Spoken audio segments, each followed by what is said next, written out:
There are unverified reports this morning that Russia's President Vladimir Putin has suffered a suspected cardiac arrest. An organisation called General SVR, claiming to have classified intelligence on the Kremlin, says Putin was found laying on the floor of his bedroom next to overturned food during the night.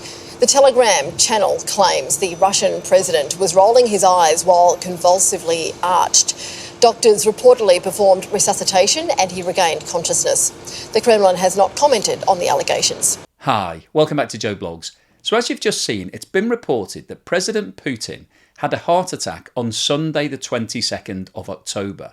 And there's been a lot of speculation on social media that this heart attack is as a result of serious illness for President Putin, and some reports are actually claiming that he's died. Now, this isn't the first time that we've heard speculation on social media about President Putin's health. He's been reported to have had colon cancer, to have fell down the stairs and soiled himself, and even to have died around 12 months ago and to have been replaced by body doubles ever since that point. Now, President Putin is 71 years of age, and 20 or 30 years ago, that would have meant that he'd hit retirement and he should have been putting his feet up and relaxing with a nice cup of cocoa. However, in today's modern age, people are going on much longer. In fact, he's relatively young compared to Joe Biden, who's now in his 80s. So in today's video, I'll have a look at the speculation surrounding the supposed heart attack and see whether or not there's any truth in that rumour. We'll then talk about the allegations that President Putin is using body doubles and have a look at some footage which sparked all of those rumours. We'll then have a look at how old the leaders of the biggest countries in the world are right now, because it seems like we've got an ageing group of leaders. And we'll talk about the issues that throws up. We'll then talk about what will actually happen if President Putin does die whilst he's in office, what the procedure is for replacing him, and whether or not that would change Russia's perspective on what's happening in Ukraine. And then finally, I'll wrap up with my summary as to what I think is going on. But before we get into all of that, once again, I'd like to say thank you so much to everybody that's bought me a coffee and sent me a YouTube super thanks. Thank you so much for that. I genuinely appreciate it. And if you'd like to get early access to my videos and be able to avoid all of the adverts, then please check out my Patreon channel. However, if you don't like Patreon and you'd like to support the channel, please have a look below where you'll find links to buy me a coffee and YouTube super thanks, as well as YouTube's membership scheme. It's been reported on Telegram, which is basically the Russian equivalent of WhatsApp. It's a way of sharing messages on social media, that President Putin had a serious heart attack on Sunday the 22nd of October. The Telegram channel General SVR declared in a post, security officers of Russian President Vladimir Putin, who were on duty at the residence, heard noise and sounds of falling coming from the president's bedroom.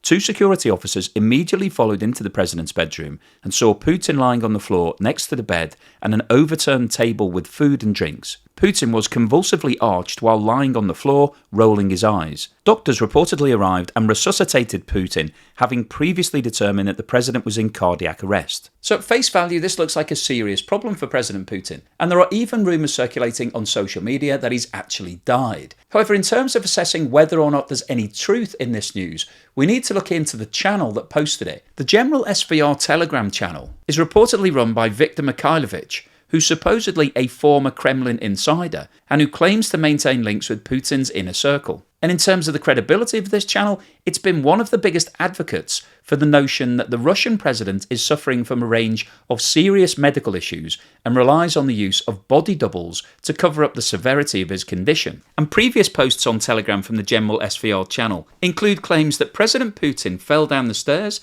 as a result of colon cancer. And Putin's bodyguards advised the channel that he involuntarily defecated due to the effects of cancer of the gastrointestinal tract. Now, clearly there is no tangible evidence to be able to support either of these two claims, and we don't really know whether or not this Telegram channel does have an inside track to what's happening with President Putin, or whether this is just merely speculation. But it's not just the General SVR Telegram channel that's speculating on the health of President Putin. Ukrainian spy master Major General Kyrylo Budanov recently stated that President Putin had died more than a year ago, and the Kremlin has been using doppelgangers in his place ever since. And the question as to whether or not President Putin and Russia are using body doubles has been raised ever since the start of the Ukraine war. So let's have a look at that in a bit more detail.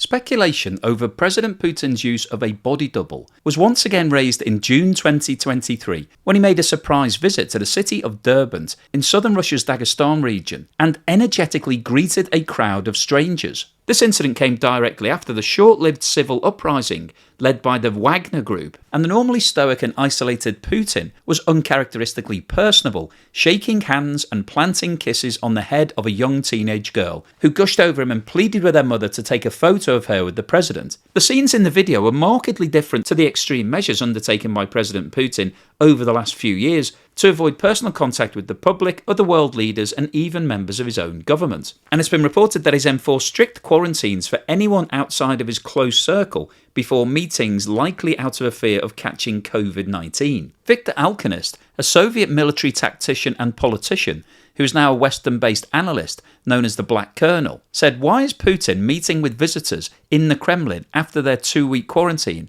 and at a great distance, while in Derbent is calmly moving into the crowd and even hugs and kisses citizens? How can the physical security of the president be ensured under such conditions? Something is not right here. It looks like a theatrical production in which Putin is not really Putin." And pro-war Russian nationalist and former SFB colonel Igor Strelkov-Gergin declared for certain that it was a Putin double in Dagestan. He said a person vaguely resembling the president and not at all requiring compliance with the 2-week quarantine necessary to get an appointment with Putin was walking around Derbent. And video analysis is circulating on social media, speculating that the body doubles have different characteristics, including different sized and shaped earlobes, moles that constantly change location, different sizes and shapes of wrinkles, and even a completely different chin structure. And this image shows 3 different shots of President Putin, the first in an address to the Federal Assembly in Moscow, the second on a visit to the naval port of Sevastopol in Crimea, and the third released from footage the following day in Mariupol. And as you can see, the first image shows the chin to be tight and precise. The image in Sevastopol shows a sagging chin, while the Mariupol chin appears firmer, but less so than in the Moscow picture. And in response to these images, the Telegram channel General SVR insisted that Putin had not been to Sevastopol or Mariupol, and that body doubles were used in both instances. And Ukraine's Major General Kirilo Budanov said that the Ukraine Military Intelligence Service had detected Putin doubles in the past standing in for him on special occasions, but added that now it is usual practice for the Russian president. He said, "We know specifically about 3 people who keep appearing, but how many there are we don't know. They've all had plastic surgery to look alike. The one thing that gives them away is their height. It's visible in videos and pictures.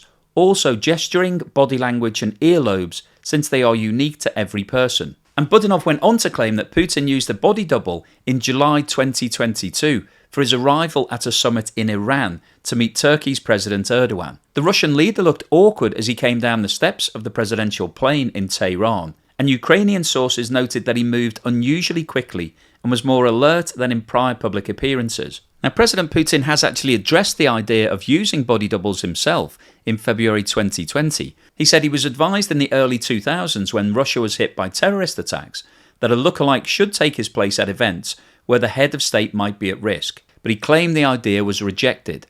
"I disregarded the idea of any doubles," he said. Body doubles were reportedly used by former Kremlin leaders, including Joseph Stalin and Leonid Brezhnev. Now, as I said at the start of the video, in the 70s and 80s, 70 was seen as being the maximum age for all workers. Once you hit that level, it was time to retire, put your feet up with a pipe and have a nice relaxing time. However, today you can't do any of that because you can't smoke a pipe, and you certainly can't put your feet up because you have to get in 10,000 steps a day. And world leaders are certainly becoming older than they ever have been before. And the question that I wanted to raise in this part of the video is, how old is too old? Is there actually an age when somebody is no longer fit to make huge decisions, such as whether or not we should be launching nuclear strikes, which obviously is within the remit of the leader of Russia, the USA, and a variety of other countries that are sitting on nuclear weapons? And I thought it'd be interesting to share this graphic, which plots the ages of the leaders of the largest economies in the world. Now, as we all know, nobody can stop the sands of time. And as with any graphic, there's always going to be a change to ages. And you can see here that President Putin is shown as being 70 years of age. However, he recently had his birthday on the 7th of October. He's now 71 years old. And the reason I wanted to show this is really to look at the spread between the youngest and the oldest. Look at the age of the majority of leaders, and to ask the question as to whether or not there should be a cut-off point in terms of age for leading your country. So what this chart reveals is that the youngest leader of a major economy is Gabriel Boric in Chile, who's 37 years old, and the oldest leader is Paul Biya of Cameroon, who's 90. And in terms of the other leaders that have been highlighted on this chart, Volodymyr Zelensky of Ukraine is 45, Justin Trudeau is 51, President Xi of China is showing on here as 69, but he's actually 70 now. As we just discussed, President Putin is 71 and Joe Biden is 80. And the average age of the leaders of the largest economies in the world is currently 62. And in terms of the other major world leaders that are not showing on this chart, Japan is the third largest economy in the world and Prime Minister Kishida is 66 years old. Germany is the fourth largest economy in the world and Olaf Scholz is 65. India is now the fifth largest economy in the world and Prime Minister Modi is 73.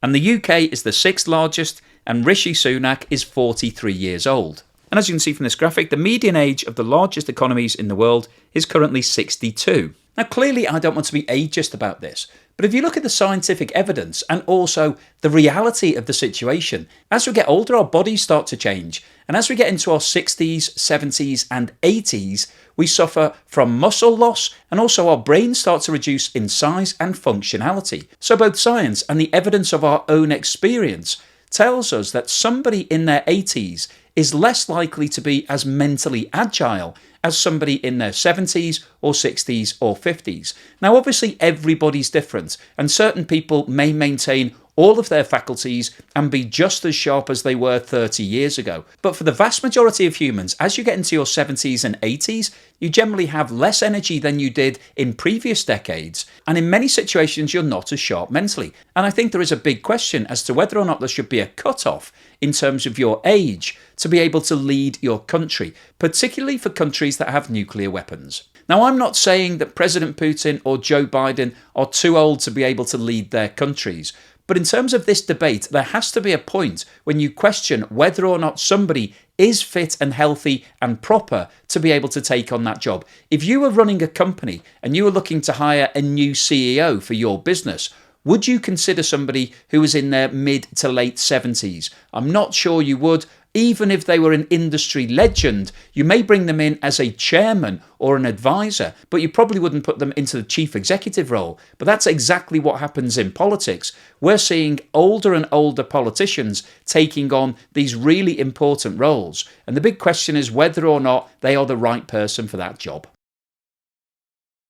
So what actually would happen if President Putin has died from a heart attack, or in fact does die at some point over the next 3 to 6 months?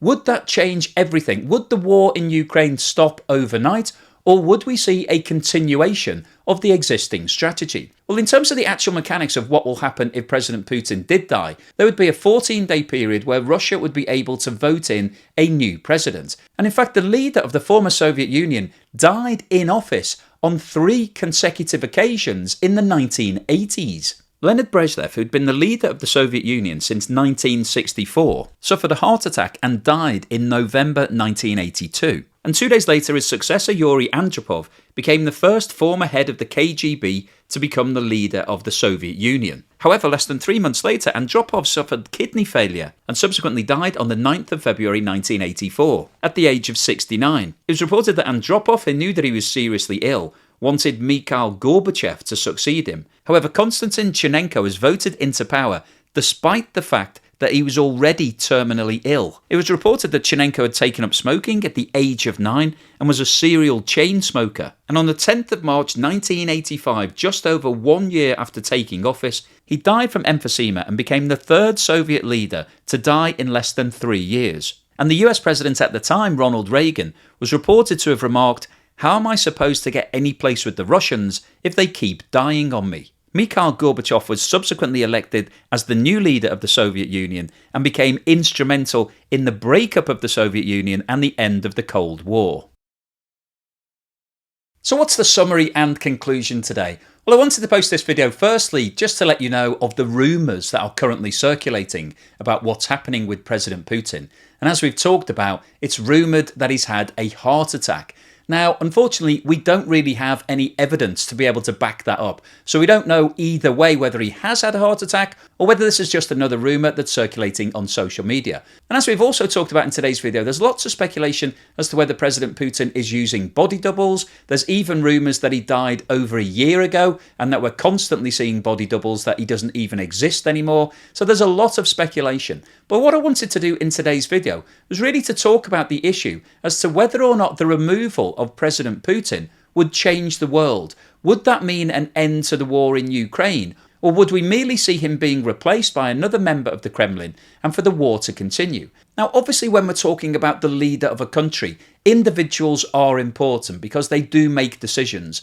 And particularly when we're talking about Russia, I think the president is highly influential. What he says is likely to be converted into what Russia does. However, when you look at the current group of leaders in Russia, I don't think President Putin is an outlier. I don't think his thoughts and policies are wildly different to the rest of the cabinet. So even if he has had a heart attack, even if he has died, it's likely that whoever takes over from him will continue with the same sort of strategies that Russia have been employing. So I don't think we would see an overnight end of the war in Ukraine. Russia is really too embedded to be able to just walk away at this stage. And as we talked about at the end of today's video, Russia in its former guise of the Soviet Union did actually lose 3 consecutive leaders, and those leaders were quickly replaced internally and the existing strategies continued. However, when Mikhail Gorbachev took over, he did change the strategy and the direction of the Soviet Union and was in charge of the breakup of the Soviet Union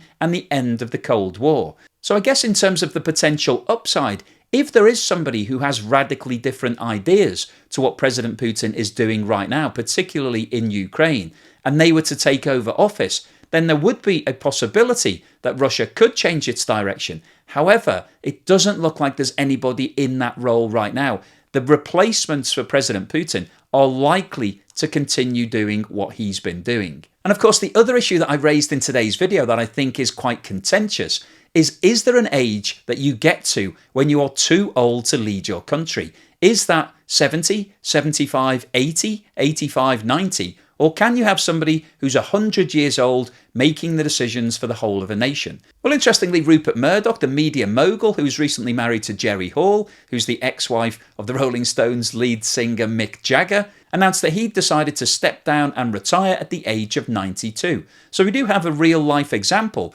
of somebody going into their 90s who is still in charge of a multi-billion-dollar organisation. So it's not impossible for leaders to go on into their 90s. And if you look around the globe at the moment, the leaders of some of the biggest countries in the world, the USA, China and Russia, are over 70 years of age. And of course, that does come with the associated health implications because nobody's getting any younger and the human body doesn't last forever. And once you're into your 70s and 80s, there is a real possibility at some point that you may get ill. So all of these countries need to have provisions in place if their leaders do become incapacitated or even die in office. Now, that obviously hasn't happened for a while for any of these countries, but there's a distinct possibility that it could, and if it does, it'd be really interesting to see what happens. Anyway, hopefully you've enjoyed today's episode, which has been slightly different. I wanted to mix it up a little bit and try something a bit different to what I'm normally posting, so please let me know what you do think in the comments below. But if you did think it was useful, informative and thought-provoking, then please give me a thumbs up. Thank you for watching this video all the way through to the end, and here's something to put a smile on your face.